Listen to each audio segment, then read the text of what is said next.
will actually come together, if it's every day for an hour or two, and actually start working on the whole Ummah, there is success. Because no one can break us together. No one. No one can step or put our foot in front of us. It's the same, if anyone will try to put a leg in front of us, there's a second person who will warn us for that. And we will be repaid. So if we study together, wake up together and be there for them, be for the family there, be for the children, and be for each other there, and be mainly for Allah subhanahu wa ta'ala and Muhammad sallallahu alaihi wasallam, because these people in that time, they sacrificed their life, they sacrificed their time, they sacrificed for Allah, and Muhammad sallallahu alaihi wasallam sacrificed his time for us. So I think it's our time to put our time and our effort for our Creator who gave us life and who gave us children and wives. And whatever we have today in this time, and the kids what we're going to have inshallah soon. Sorry about that. But I think this is the only way we can, like the brother said, it's the only way to do it. Otherwise we will lose, and our children will lose, and their children will lose. We will never come to a point. I think Allah, this is what the point comes there. What's the whole point actually? This is what Allah wants us to do. Because Muhammad sallallahu alaihi wasallam done that. He went away from his father where he grew up as a child. And he came back and he done the right thing. So we have to just do something similar. We just have to come together. If it's part of this Sydney area, part of sending you further, possibilities. So inshallah. Just a comment on what the brother was saying, like in the example he gave, like the father said, like put it together and the family work together. But I think the key point is that there was that family unit there, like to bind the father's the head, and the children that come together, and just like in that little family situation, we can apply to the Ummah. There's heaps of individuals in the Ummah, but like currently we have no head. That's what's lacking in the Ummah, there's no head. So like what is the head of Islam? Like we have to look into the text, and we find that it is the Islamic Khilafah, the state where the Khalifa is the head, and then there's the institutions in place. So I think like in looking to the brother's question, like in terms of societal work, like what is the body that would like bring together Muslims? It is the Islamic State, the Khilafah. So like we have to look at like that is what's lacking in Ummah today. It's not because no one is praying. It's not because no one's going to go to the mosque at Fajr. It's because the Islamic institution is missing. Like in the past, that's what bound Muslims together. Like because in the past, like if you compare to that situation, in the past there was the Sunni, there was the Shia, there was all these little pockets of groups. But still, when jihad was declared, everyone came in and went to jihad. But today there's no head. So this is what we need. We need the head, and the head is the Khalifa of Muslims. So we have to work towards that. I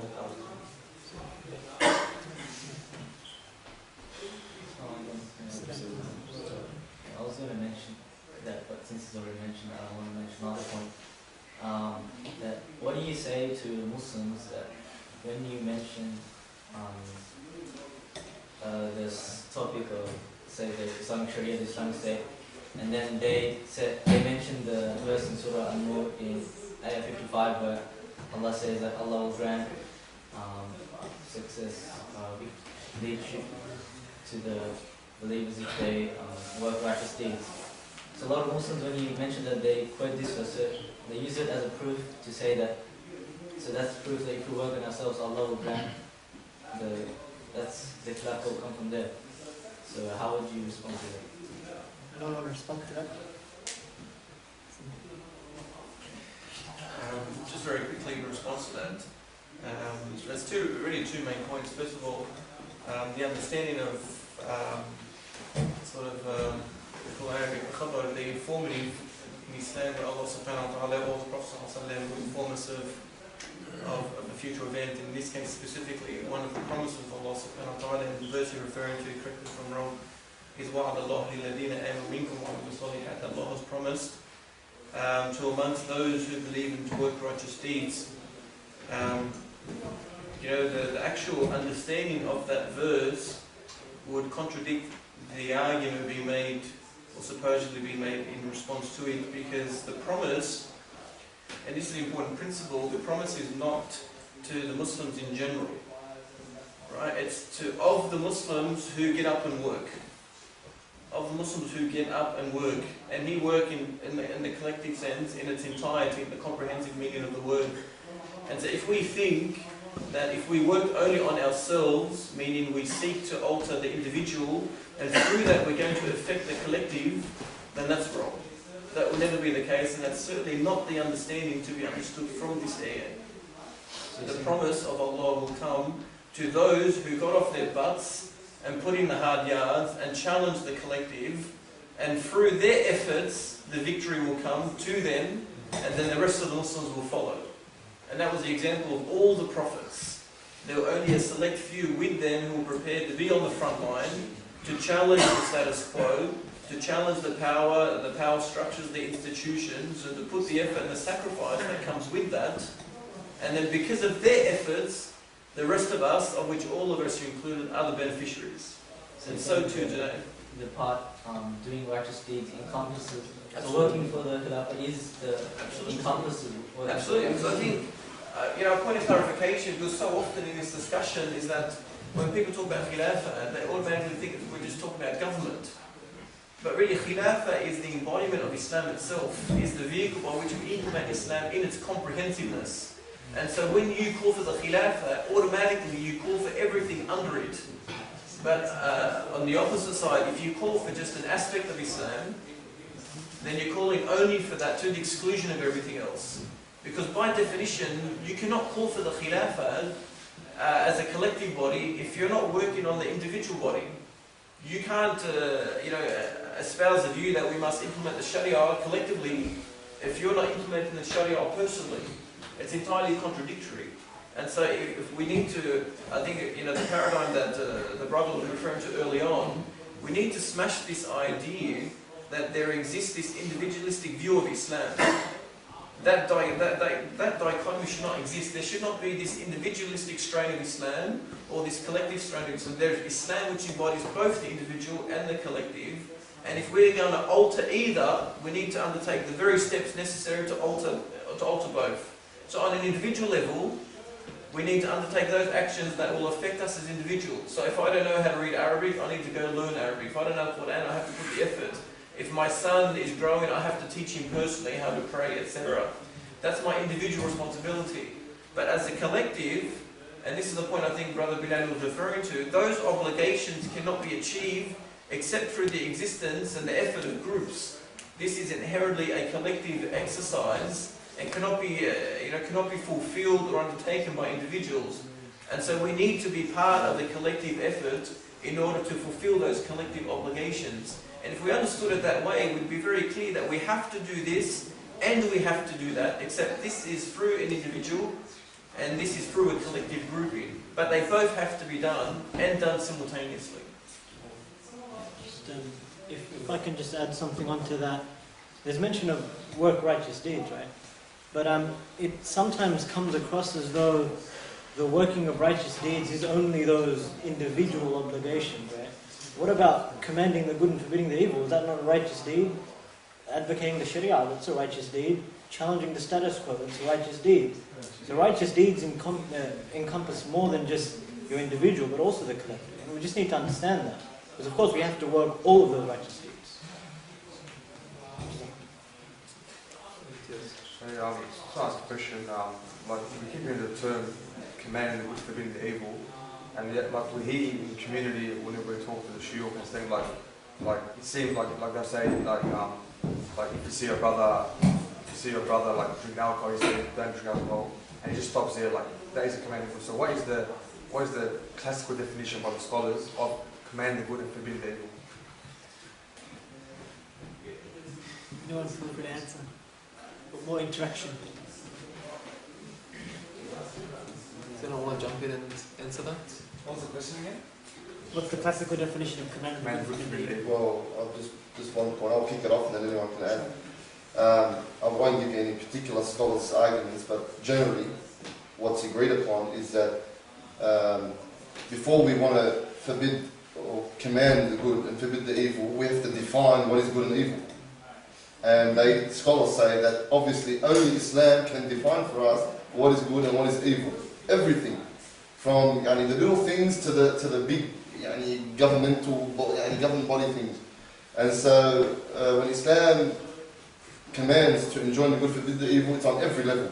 On every level, and what is good and what is evil is defined by Islam. It's defined by Islam. So it doesn't just, it's not restricted only to, you see a brother with a girl, you remind him, you see a brother drinking alcohol, you remind him, but also, you see the oppression of governments and leaders, you also hold them accountable. And we know that the famous hadith that the best of shuhada is Hamza, and the one who speaks holds a rule accountable and is killed by him. This is the best of martyrs. So enjoying the good and the evil on all levels, and what is defined, Islam defines the good and the evil. Anybody else want to add anything to that? I think Ramadan. Is there another question? Inshallah. Tell me Allah al-Muqad, enjoying the good and evil. The scholars refer to one of the hadiths where Rasulullah says that it is like a ship where one is on top, one of the people is on top, and the other is on the bottom. And the people at the bottom wanted to get some water, so he drilled a hole on the ship, right? So what happened is, if the people on top did not say anything, then the whole people would drown.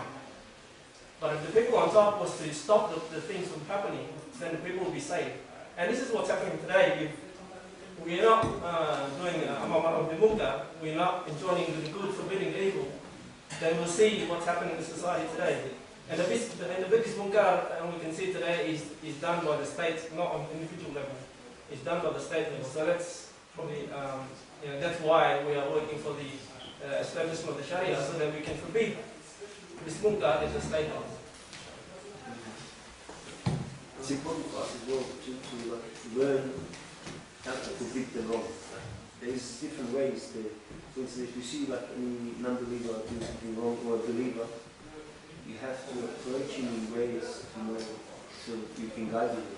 So he doesn't get offended, or he doesn't get as well, doesn't reject Islam or saying, but run away or something. He just does actually continues to same thing. So we have to even study sort of how, that's what we have to really study Islam. If we implement that in our life, it's good to, like, from neighbors to friends and to Muslims, maybe I would say, but we learn that as well.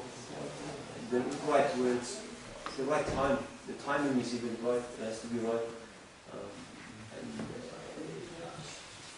To know how to approach it, that's the important part.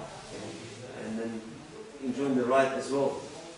So it's not just constantly, you have to study to be strong people, to understand. So the main thing is, like I said, again, people have to come together and share the knowledge and feel it and understand it.